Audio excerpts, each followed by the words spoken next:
My name is A.R. Hoffman, and I am the associate editor of the New York Sun. What follows are 45 minutes of interviews with the fallen crypto billionaire Sam Bankman-Fried. At one point, his cryptocurrency exchange, FTX, seemed poised to make Bankman-Fried the richest human being on the planet. Then, it all came crashing down when FTX and another firm of his, Alameda Research, imploded. Bankman-Fried was convicted of fraud and other crimes and sentenced to 25 years in prison without the possibility of parole. He has appealed that sentence, believes that he was presumed guilty, and maintains that his businesses were always solvent and that FTX's bankruptcy was mishandled. Here from the Manhattan Detention Center is Sam Bankman-Fried in his own voice. These 3 interviews, combined with only light editing, were conducted on the evening of Tuesday, February 18th. Per prison guideline, each interview could only be 15 minutes long and were required to be spaced an hour apart. The conversations cover Bankman-Fried's thoughts on the political scene, his hopes for a pardon from President Trump, his reflections on the judge who sentenced him, and his thoughts on the prosecutor who secured that conviction, Danielle Sassoon, who recently resigned rather than moved to dismiss the case against Mayor Adams. Bankman-Fried also shares more personal reflections on what it's like to have all the money in the world and to lose it. You may begin speaking now. Hi, Sam. It's Ari. Hey, great to talk. Let me start. I know you're eager to talk, or you have thoughts on sort of the current political environment. Obviously, there's been discussions of a pardon. Your prosecutor, Danielle Sassoon, has been very much in the news. So why don't you? I know we have a limited amount of time. Why don't you just start by sharing some of your thoughts about what's happening? Obviously, lots been going on. And as you said, my prosecutors has been in the news recently for tussles with, Trump's DOJ. My judge as well, Judge Kaplan, who is one of Trump's judges in New York, which is sort of, part of a larger fight going on between the incoming Trump DOJ and, what they see from Biden's DOJ that's been left behind. And, pretty big changes on a lot of fronts, given what the president has seen of the Department of Justice and given what I think a number of people in his camp have seen in terms of, biased judges, in terms of prosecutorial abuse, and in terms of sort of the politicization of the DOJ over the last decades and I would say speeding up recently. And do you think your trial is part of that story? I think that's a piece of the picture. Obviously, there's a lot going on. There always is. And, a piece of it is something that happens frequently in high-profile trials where you have, careers on the line for all of the officials involved. And, I don't think that there was a very, fair and balanced view or approach that was taken. A lot of that had to do with judicial rulings coming into my trial. I know President Trump had a lot of frustrations with Judge Kaplan. I certainly did as well. And, one example is he allowed the prosecution to tell the jury that, everyone had lost all of their money. He, in a separate ruling, disallowed the defense from addressing the exact same topic. And, the fact that the story the jury was told was false obviously made that a pretty critical point of the trial. And it's sort of, one point in many. That's sort of the judicial side. What do you make of some of the tumult at DOJ, especially the Southern District? Yep. Do you see, again, anything, do you see your story as linking up to part of a broader story about prosecutorial misconduct? I mean, I certainly think that there are pieces in common. With my story and with my case more generally, one place you can look is the sentencing of everyone who pled guilty, where you had one Republican who pled guilty to really small sets of the charges, and for its worth, I don't think anyone was guilty. I certainly don't think he was. He got a 7.5-year prison sentence for that. It's 4 times as long as the other 3 combined, all of whom were sort of on the other side of the aisle. And, there was a lot of sort of explicitness to the politicization of that, including, threats made to his wife that she would be indicted. She's a Republican congressional candidate if he didn't sort of toe the party line of Biden's DOJ. I think that was one of the more sort of explicit angles of it. But, at the same time, when it came to my piece of it, there were a lot of things going on. One piece of it certainly is that it was starting to come out that I'd been working with Republicans a lot more than had been, previously thought, that I'd been giving to Republicans and conservative causes a lot more than had been public. Do you think that's a piece of this story too? It's sometimes framed in the press that, you were giving, an extraordinary amount to Democrats, and then the Republicans was sort of maybe perfunctory or just covering a basis. I mean, do you think the sort of public or the administration or whoever kind of got your politics wrong or got your sort of orientation wrong? I think it's a little bit of each of those. This call is from a federal prison. I think it's a little bit of each of those. When I first gave, non-trivial amounts, when I first gave a significant amount in 2020, I gave to Biden, and part of that was not wanting the Democratic Party to become the party of Bernie Sanders, but I would, say that I viewed myself at the time as sort of center-left, and that's not how I view myself anymore, and it's not how I had come to view myself by 2022. I'd spent a bunch of time over the next years in Washington, D.C., working with legislators, regulators, and the executive branch, more generally on a bunch of issues, but a lot of my time was spent on crypto policy, and I, became really frustrated and disappointed with what I saw of, Biden's administration of the Democratic Party. I don't know how much I had been,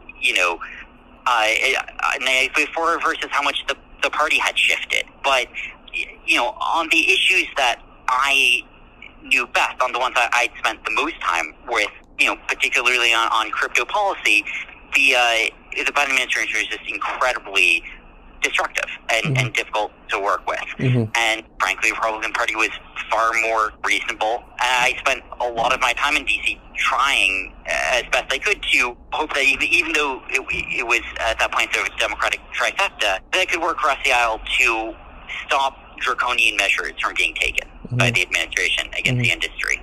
Let me ask you something. I don't know if you got to see, but it's been much discussed as kind of the vibe shift among leaders of tech and Zuckerberg and Bezos. All these are people I'm sure your path is crossed with. Do you think if the trial hadn't happened to you, do you think you would have been up on that stage at the inauguration? Or let me ask it differently. Do you see what's going on, and do you get it? Or how do you see it? And is your story maybe connected to some of what we're seeing in that culture more broadly?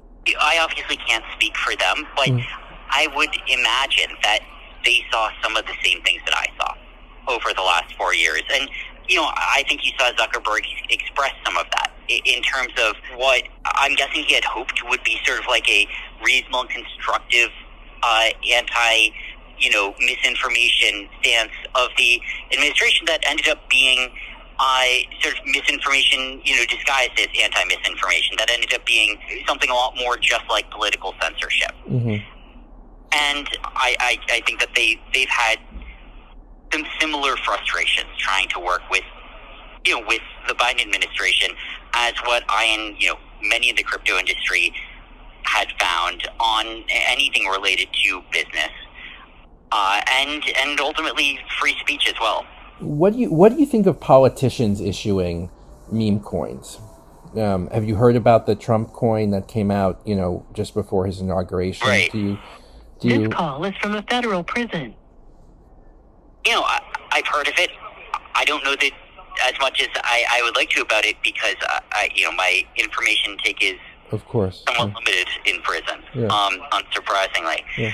But I'm not surprised to see politicians starting to dip their toes into the digital asset space, and I would expect that over time we're going to see more and more avenues of life start to dip their toes in part because it is a much more flexible medium to work in than traditional finance. There's a reason that there's been so much growth in the industry and so much innovation coming out of it, which is, and there are a number of reasons, but one of them is that it's just much easier to build in it.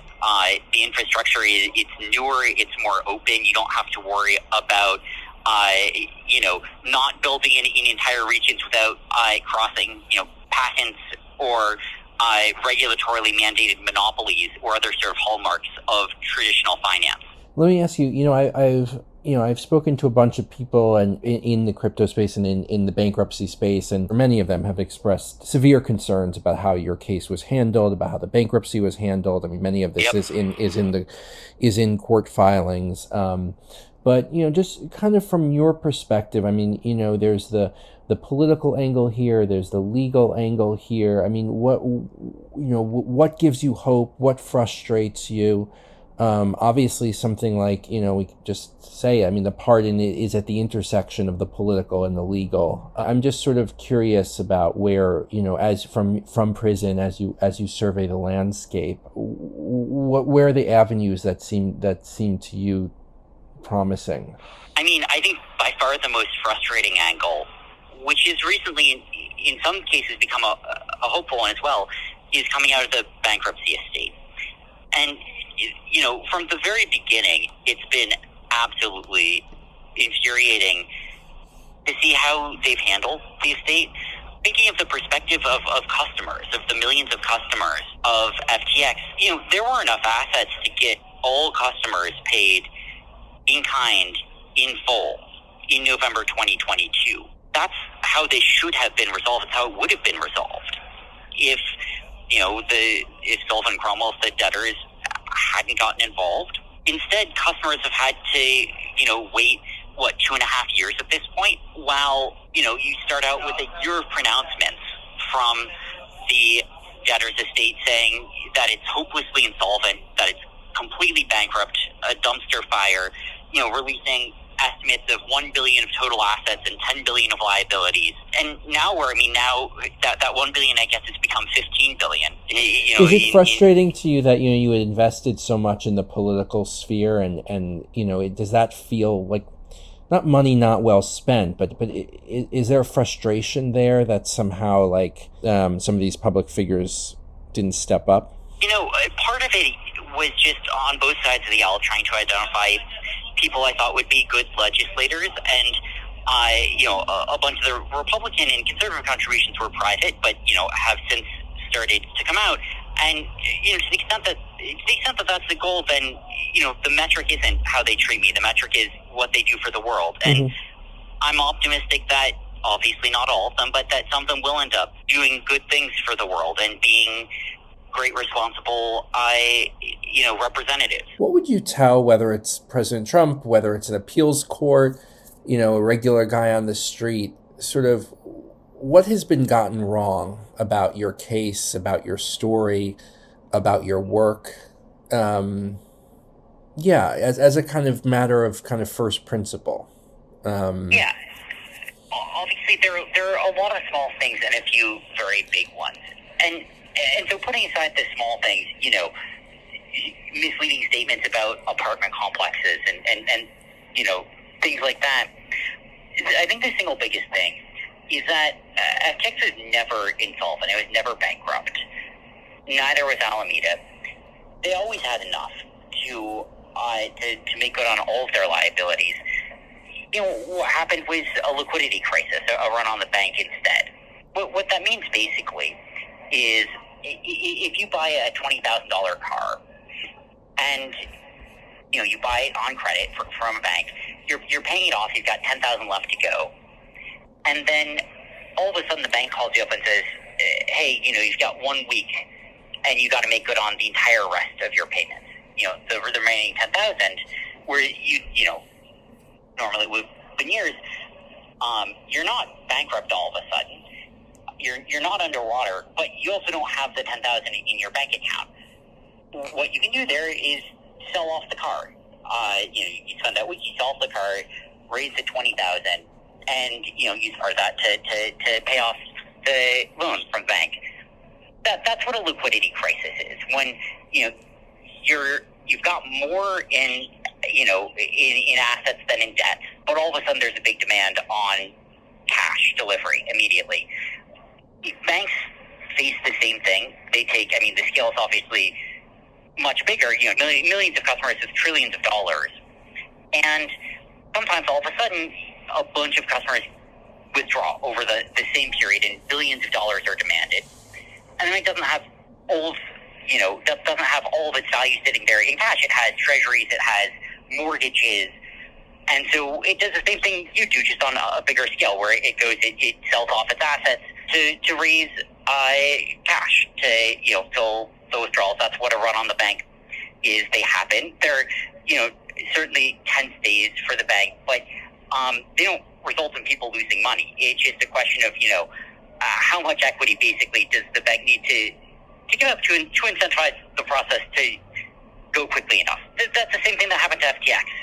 We had, going into the crisis in November 2022, something like $10 billion of positive net value, plus an additional $20 billion of equity value sitting around. And all of a sudden, there's a run on the bank, on FTX. Customers started withdrawing billions of dollars a day from the platform.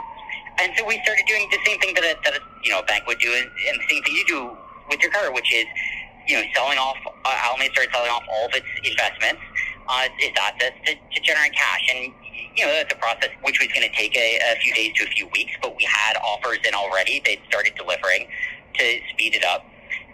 And it was, a big production, but the kind of thing that happens, and that doesn't result in customers getting hurt. Except instead of that process playing out, a law firm took over the company and, spent the next 2 years sort of twiddling its thumbs and pretending there was no money left. Do you believe that you're innocent, Sam? I do, absolutely. Obviously, there are things that I do differently, and, lots of things I, had a lot of decisions to make as CEO, but by far the single biggest was I backed down from a fight in November 2022, and I should not have let Sullivan and Cromwell take control of FTX. I should have stood up to them, and I didn't. And after that, there were excruciating years waiting, not just me waiting, but millions of customers waiting, being falsely told that there was no money left and not getting any payments until, recently. Yeah. And let me ask you, a lot of the sort of prosecutorial story, and this goes back to Danielle Sassoon, SDNY, is of kind of this fraud and this sort of sense of greed and all of that. And I guess for most people, the amount of money you had and handled is almost unfathomable. Let me start. What is your relationship to money? There's been a lot written about kind of your interest in effective altruism, other sorts of things, but, kind of on one leg.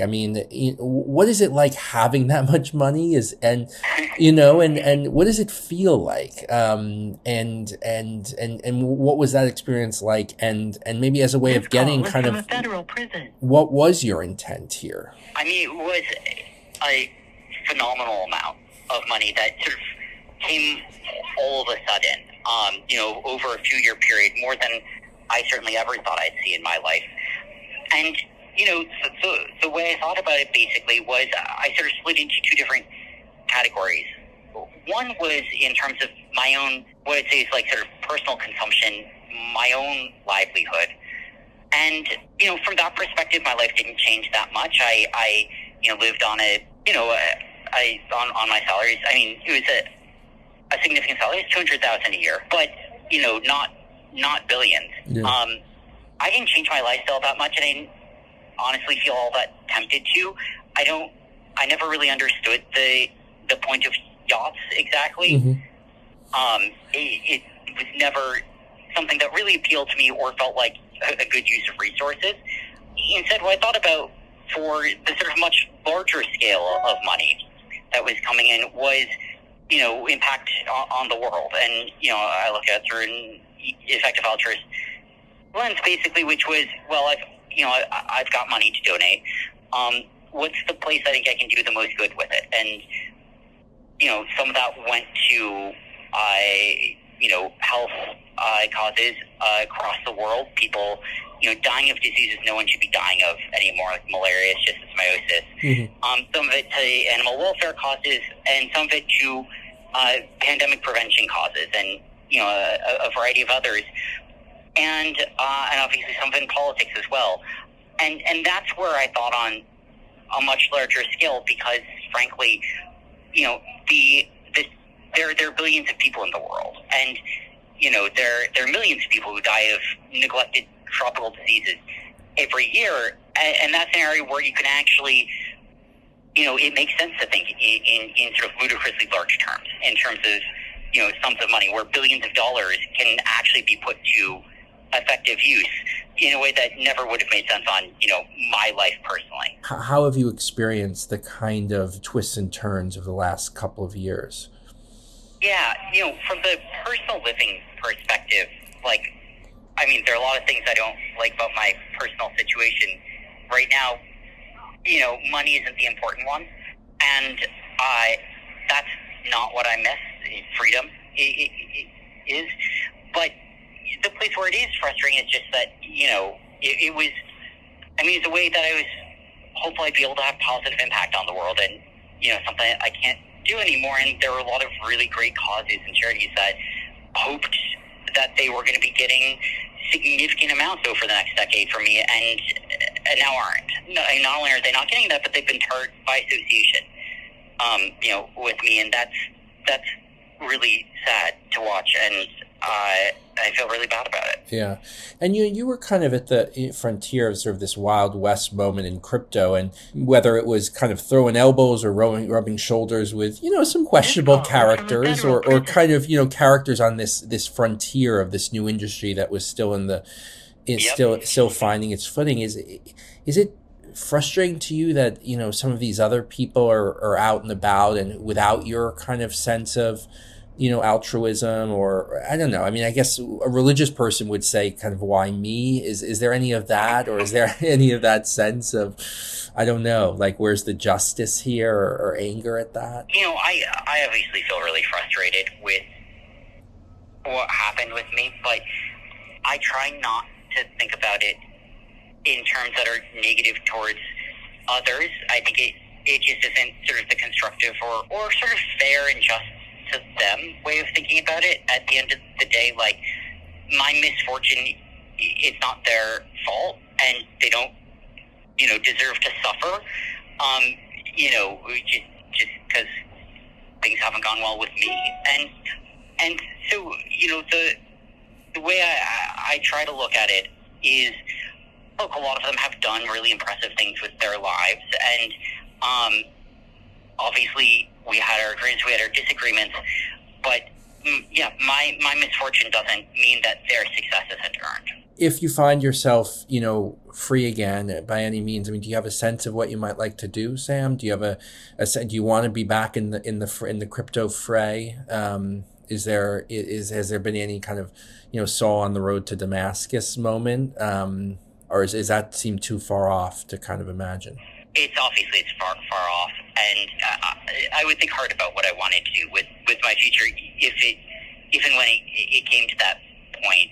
But I try not to think about it too much right now, because there's nothing I can do. Right now I've got 20-something years left on my sentence, and when you look at, frankly, how the prosecution and judge talked about the sentence, the intention was for it to be one that I couldn't have a productive life after. And so, thinking about what I would do, if that were to change, you'd be sort of putting the cart before the horse. Is there sort of one thing you miss most? Is it taking a walk and getting coffee? Is it, late night conversations with friends? It's, the physical aspects have never been they've never been the most important to me. Obviously there's the conversations with friends, but I think even more than that, it's the sort of freedom of information, of being able to access information about the world. Just being able to Google things, is something I really sorely miss. And then on the flip side, being able to try and work on something meaningful. That those are the two big things that I feel more sorely missing than anything else. What is sort of next for you immediately? Do you have any sense of what the next sort of weeks, months look like? Does it feel undifferentiated? Does it feel like there's a kind of narrative arc to it? The days go by in a pretty undifferentiated manner. There isn't a whole lot to do in prison, and it's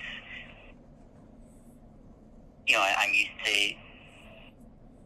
used to sort of trying to dedicate myself to work, and there isn't that much to work on here. But from a high level perspective, one thing which is certainly on the horizon is the sort of resolution of my appeal. We have oral arguments coming up, sometime in the next, probably 3 to 6 months for that. And I feel cautiously optimistic, but the odds are always against anything working in the federal criminal justice system. So, cautiously optimistic just means that I think, that there's a shot, and, I'm hopeful that I'll get judges who are open to giving sort of a careful and critical look at what happened. Outside of that, it's not a situation where I'm, inmates aren't really in control of their lives. So Sure. A lot of things happen, sort of to me rather than by me. And I mean, right now, the thing that that sort of has all of a sudden popped up is that I might be shipped across the country for the next, days or weeks or months. And that obviously would be a disruption in your routine, and such as it is. I'm interested in that, that question of being in control. You're someone who, I see as, it's a hackneyed term, but, a disruptor, someone who's, I think fair to say, always felt more comfortable building his own, kingdom than living in someone else's, whether it's, universities or, corporate world or any of that. And here you're, thrown into kind of the most institution of all institutions, and I don't really have anything really insightful to say about it, but just to say that the law is itself just an enormous institution. Yeah, it's, incredibly frustrating. And, it's really frustrating seeing what a lot of people around me are going through. As well, there's so many different stories here, obviously, everything that you could imagine. But, one commonality is exactly what you said. You're thrown into the system, so to speak, and it's dehumanizing and a place without choice and without sort of agency. This call is from a federal prison. For a lot of people, especially people who, don't have enough even to hire a lawyer, and, end up with a public defender, and sometimes they get a great one, but often not. Like, they end up not even in charge of their own cases, their own defense, not even really involved meaningfully, even if they try to be in. And so even their defense is just something that comes and goes without them having a whole lot of input to it. And I don't think it's always in their interest that that is the case. I think sometimes they just get swept the way the system wants to sweep them. Sort of truth be damned. How have you thought about it? I imagine you're someone who tries to think in and correct me if I'm wrong, in a sort of logical way, or, just kind of a shorthand, a mathematical way, a logical way. You're kind of confronting sort of the legal way of thinking, and has that felt frustrating, to feel like there are these kind of just different paradigms or different worldviews, or kind of Alice through the looking glass, or whatever metaphor you want to use? Yeah, I'd say there are two parts to that. One part is that the law itself can be bizarre and infuriating and nonsensical.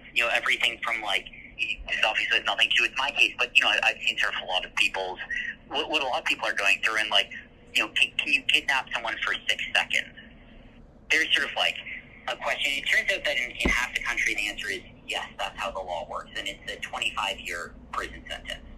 That's sort of one piece of this, but another piece of it at the same time is that you have these sort of like mini dictatorships, these little fiefdoms in the criminal justice system that are just, they're run by, the judges and or by the prosecutors, depending on which stage you're at. And if the rulings don't make sense, they don't make sense. If there's no recourse, really, to it, there's no competition, there's no,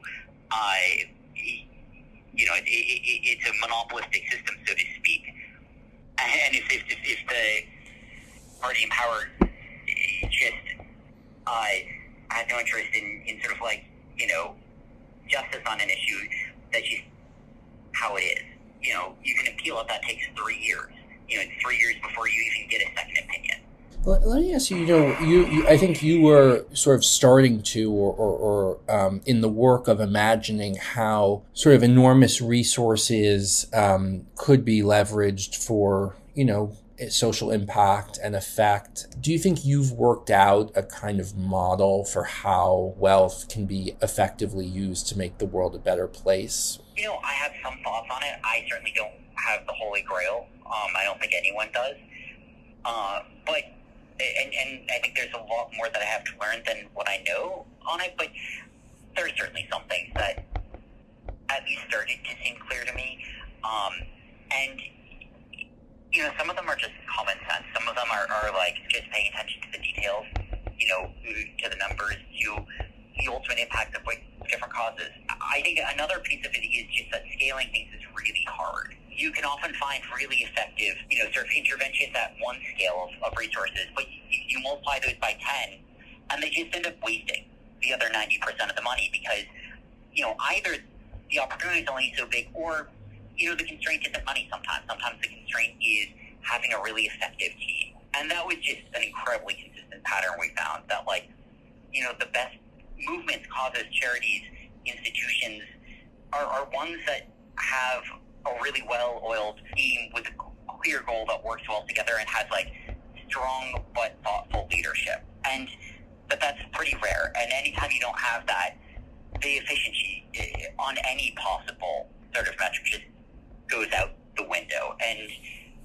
frankly, I think you see the same thing in government. And we're seeing that now in real time. I don't know how much you've seen of Doge and with this. It's a really a live debate about, the reform versus revolution, the scalpel versus the chainsaw. Yeah.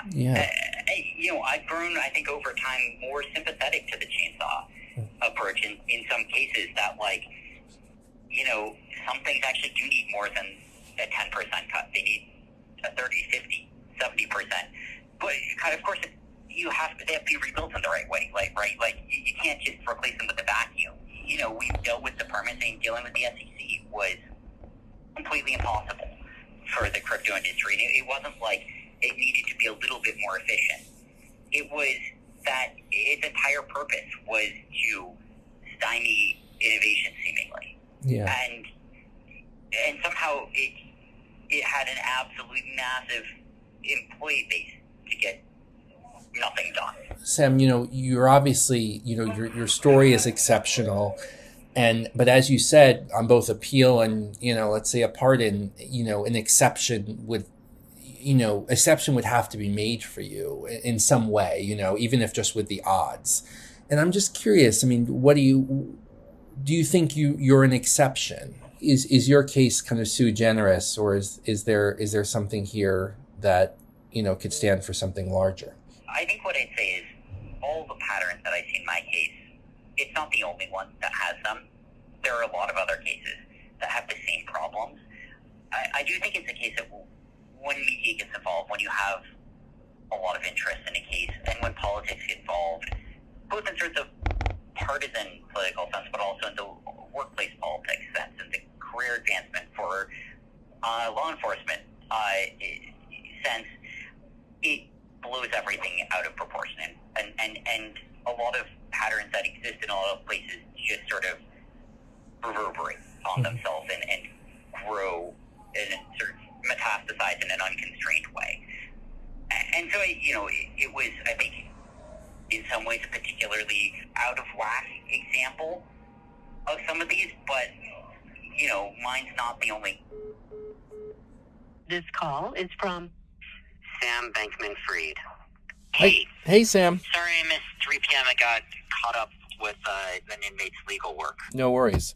It seems to me that your argument that FTX was always solvent, that there were enough assets to pay everybody back, that it was a liquidity crisis ultimately, is sort of central to your argument and appeal, and just how you understand your case and how you understand what went wrong in the handling and prosecution of it. So if you could just lay that out. I was looking at financials, at balance statements periodically, and then during the crisis, we made sure to figure out exactly what every entity held. I still have many of those financial statements, those balance sheets. We gave all of them to the debtors in case they wanted them. They had no interest in them, though. And, I've been following along post-bankruptcy at what happened to them.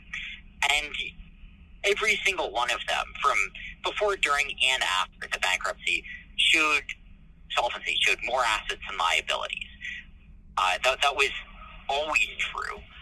And, and we all knew it was always true. That was sort of the most fundamental metric that we've been looking at. And, if that's not true, then all of a sudden you're looking at potentially being underwater, potentially having a very difficult to solve crisis on your hands. But, in fact, you can sort of graph over time, what happens, and just aggregating together FTX and Alameda for simplicity's sake, looking at assets versus liabilities, and, in sort of the boom of 2021, grew to net asset value of, 40 to 50 billion, plus another 20-30 billion of equity in FTX.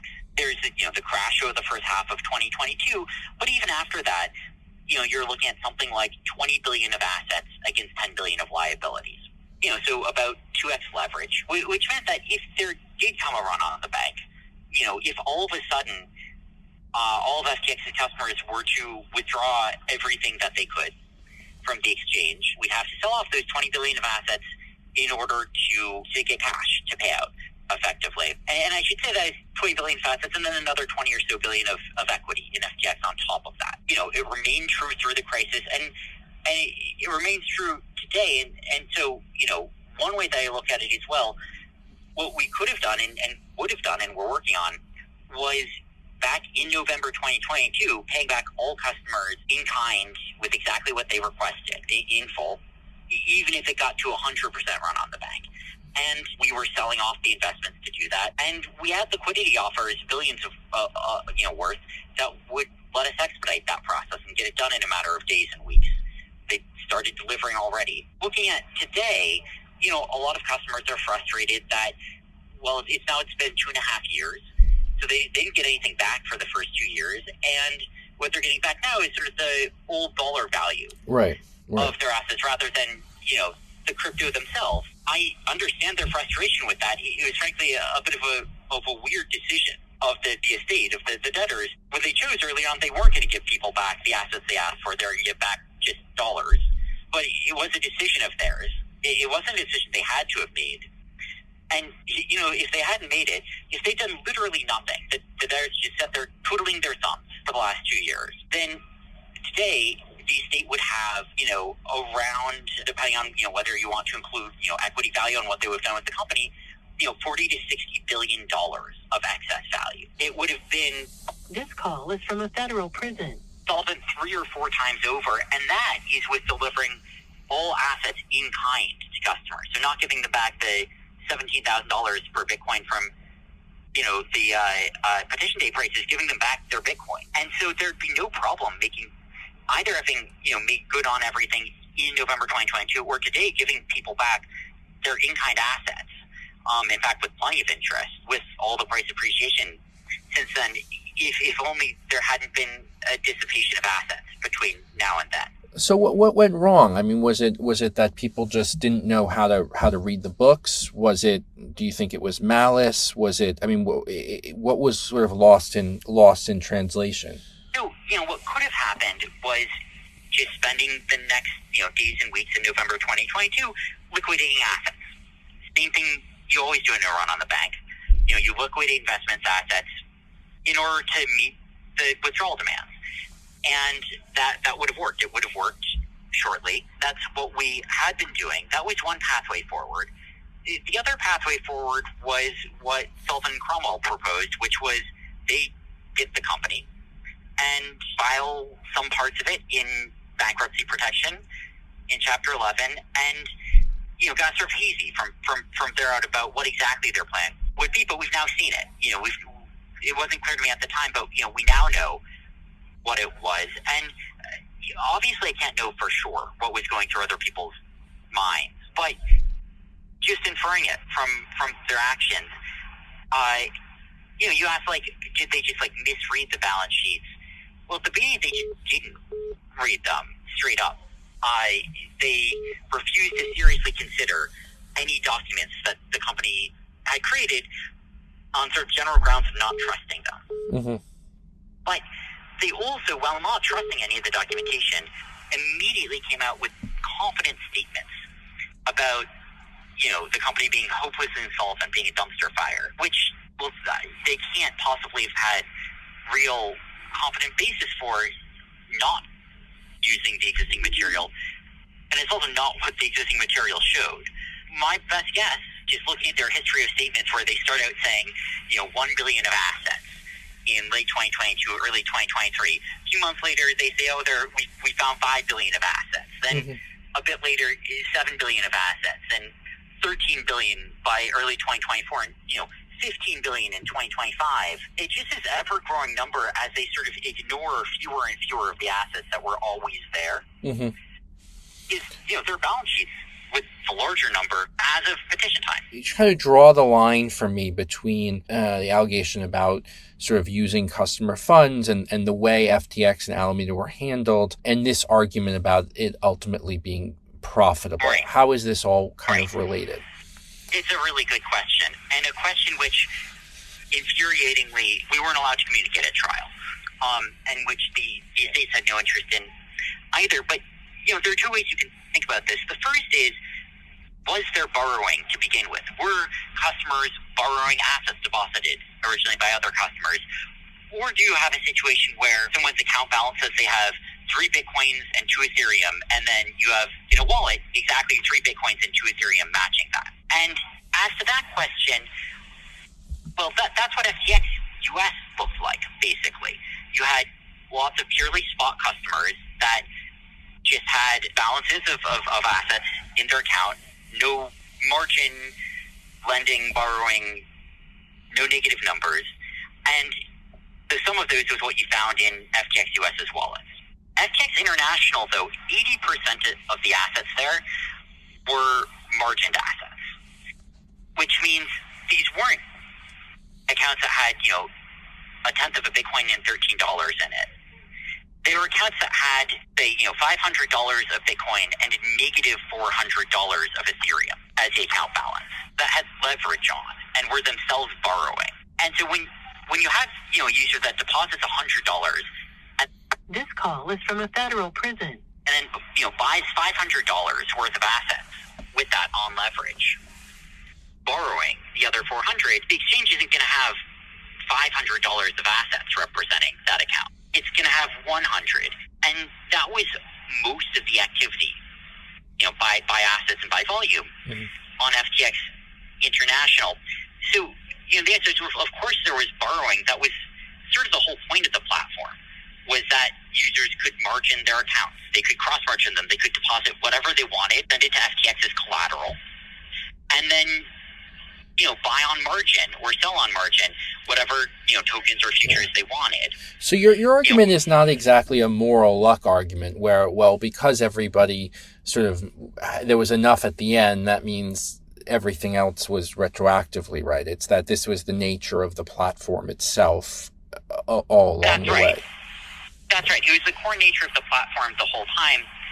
And, of course, while you're doing that, there is a second consideration, which is sort of an overriding consideration, which is solvency. Because even if people expect there to be borrowing and lending, they also expect that the platform has a reasonable expectation that it will be able to make good on its debt. If you deposit collateral to a platform and you do some trading, you later close down your positions, that the platform should have reasonable expectation of being able to deliver to you what you withdraw. And if it's totally underwater, if it's insolvent, it's not going to be able to.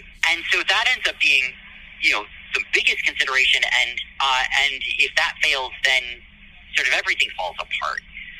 But most of the activity on FTX was assuming that there was rehypothecation, that there was borrowing. That was the nature of the platform.